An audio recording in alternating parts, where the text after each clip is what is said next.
এটা সম্পর্কে যদি আপনি আমাদেরকে একটু আইডিয়া দিতেন যে হ্যাঁ, স্টুডেন্টরা কিভাবে আসলে বাইরে যেতে পারবে, তাদের যে যাওয়ার প্রসেসটা, অনেকে তো অনেক মনে করে হচ্ছে অনেক কঠিন একটা কাজ, বিশেষ করে যেতে চায় না, অথবা হচ্ছে কোথাও গেলে হচ্ছে ভালো এরকম কোনো এজেন্সি এর সন্ধান পায় না। এইসব বিষয়গুলো নিয়ে যদি আপনি আমাদেরকে একটু বলতেন। আসলে এই এই যে আপনি একটা আপনাদের আমরা যারা বাংলাদেশী আছেন হৃদয় সাহেব, আপনিও এই যে ভয়ে আছেন, আপনিও একটা ভয়ে কাজ করছে। এটা সকলেরই ভিতরে কাজ করে।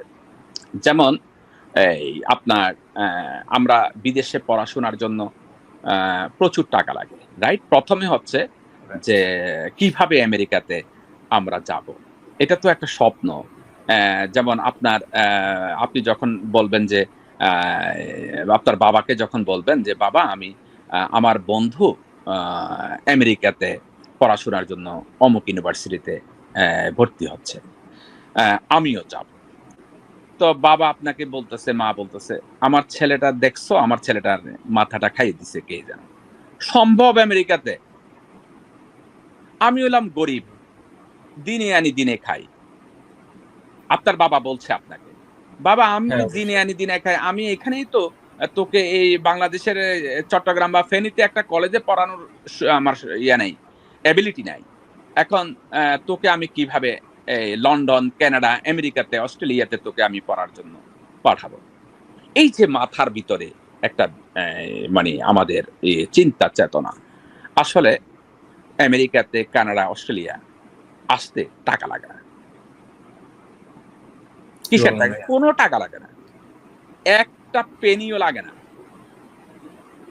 বিদেশে কিভাবে? পড়াশোনা করতে আজকে আমি আপনার মাধ্যমে ফোকাস টিভির মাধ্যমে আমি বাংলাদেশের প্রতিটি মা-বাবা, ছাত্র-ছাত্রী, অভিভাবক যারা আছে তাদেরকে বলে দিতে চাই, বিশ্বের যেকোনো বিশ্ববিদ্যালয়ে, কলেজ, বিশ্ববিদ্যালয়ে পড়াশোনার জন্য কোনো টাকা লাগে না। শুধু লাগে সাহস। শুধু লাগে আমাদের কি? একটা সাহস। সেই কোন সাহস? সৎ সাহস। আমরা বাংলাদেশী, আমরা পারি। আমরা সবকিছুই পারি। আমাদের বাংলাদেশের ছাত্রীদের মেধার কোনো অভাব নেই। আমাদের একটা সন্তানকে যদি আমেরিকার একটা যারা এখানে grow up, যারা এখানে জন্ম নিয়েছে, তাদের সাথে যদি যখন তর্কে ছেড়ে দেওয়া হয়, আমার বাংলাদেশী সে সন্তান ওকে হাবুডুবু খাওয়ায় দিবে। ও কোনোভাবেই আমার সন্তানের সাথে দাঁড়াতে পারবে না। সে আমার সন্তান সে যেই হোক না কেন। সে একদম আপনার অজপাড়া গ্রামের একটা কলেজ থেকে, স্কুল থেকে পড়াশোনা করে আসা একটা এই সন্তান আমার, তাকেও যদি আমেরিকানদের সাথে ছেড়ে দেওয়া হয়, আমার সন্তানের সাথে তারা তর্কে টিকবে না, মেধায় টিকবে না, কোনো কিছুতে টিকবে না। সুতরাং আমি যে কথাটা মূল কথাটা হলো আমার, বাংলাদেশের কোনো ছাত্রছাত্রী অভিভাবকদের উদ্দেশ্যে বলছি এবং ছাত্রছাত্রীদের উদ্দেশ্যে বলছি, কোনো টাকা পয়সার লাগবে না, লাগে না। শুধু লাগে কি? বলছি হৃদয় সাহেব, একটা সৎ সাহস। সৎ সাহস। এখন সেই সৎ সাহসটা হলো আপনার আমাকে ১ম এ আমাকে অ্যা সিলেক্ট করতে হবে যে স্থির করতে হবে, মন স্থির করতে হবে যে আমি আমেরিকা যাব। আমি আমেরিক অ্যা মানে আমেরিকা যাব পড়াশোনা করতে। এই ১ম উদ্যোগ।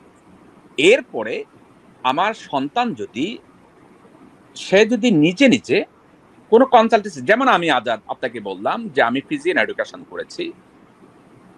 এখানে বাংলাদেশে হাজার অ্যা এ মানি অ্যা লোক স্টুডেন্ট কনসালটেন্সির নামে ৳১৫,০০,০০০, ৳২০,০০,০০০, ৳৫০,০০,০০০ হাতিয়ে নিচ্ছে। নিচ্ছে ভাইয়া। আপনি যান একটা স্টুডেন্ট কনসালটেন্সি ফার্মে যান যে আমি কানাডাতে যাব বা আমেরিকাতে যাব পড়াশোনার জন্য। তখন আপনাকে ১ম এ তারা বলবে যে, "তোমার কাগজপত্র দাও, তোমার টাকা-পয়সা কেমন আছে?" এগুলো বলবে। এরপরে বলবে যে, "তুমি যদি আমেরিকাতে একটা ইউনিভার্সিটিতে পড়তে চাও, তোমার খরচ লাগবে। তোমার প্রাথমিক আমরা সবকিছু করে দিব। কন্ট্যাক্ট করো। ৳৪০,০০,০০০ বা ৳২০,০০,০০০।" একদম আমি সর্বনিম্ন বলি ৳২০,০০,০০০ র নিচে হবে না। ৳২০,০০,০০০ কেন? 20 লক্ষ টাকা তারা তাদের পকেটে ঢুকাবে। আমি স্টুডেন্ট কনসালটেন্সি করেছি, পিজিএন করেছি, আমি বলেছি আমার প্রতিষ্ঠানে কোনো টাকা লাগবে না। এখন বলতে পারবেন, আপনি বলতে পারেন যে আপনি প্রতিষ্ঠান কিভাবে চালাবেন? হ্যাঁ আপনি প্রতিষ্ঠান সেটাও সত্য। মানে কেউ নিচ্ছে 20 লক্ষ টাকা, আপনি বলতেছেন কোনো টাকাই লাগবে না। আমি এখনো বলছি কোনো টাকা লাগবে না। তোমরা তোমাদের মতো, তোমরা এখন প্রযুক্তির যুগ।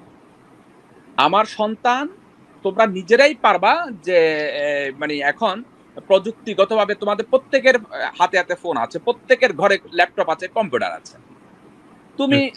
তুমি সিলেক্ট করো, মানে চার্জ দাও আমেরিকার কোন কোন ইউনিভার্সিটি, ওখানে তুমি অ্যাপ্লাই করো।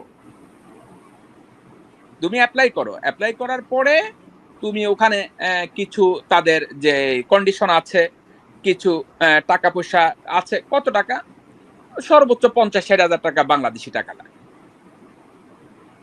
এই পরিপূর্ণ করলে, ফর্ম ফিল আপ করার পরে তোমাকে যে রিকোয়ারমেন্ট গুলো আছে এগুলা দেওয়ার পরে তুমি যদি সিলেক্ট হও, তোমাকে তারা অফার লেটার পাঠাবে। অফার লেটার নিয়ে তুমি এম্বাসিতে যাবে, এম্বাসিতে গিয়ে তুমি ইন্টারভিউ দিবে। ইন্টারভিউ যদি তুমি পাস করো, তুমি আমেরিকা চলে আসবে। বলেন এবার টাকা কোথায় লাগতেছে? এতটা ইজি আসলে? ইজি না ব্যাপারটা? কিন্তু এটা কি আমরা জানি? আমরা তো জানি আমার না। মনে হয় না আসলে 90% শিক্ষার্থী স্টুডেন্ট আসলে এটা জানে। 90% জানে না।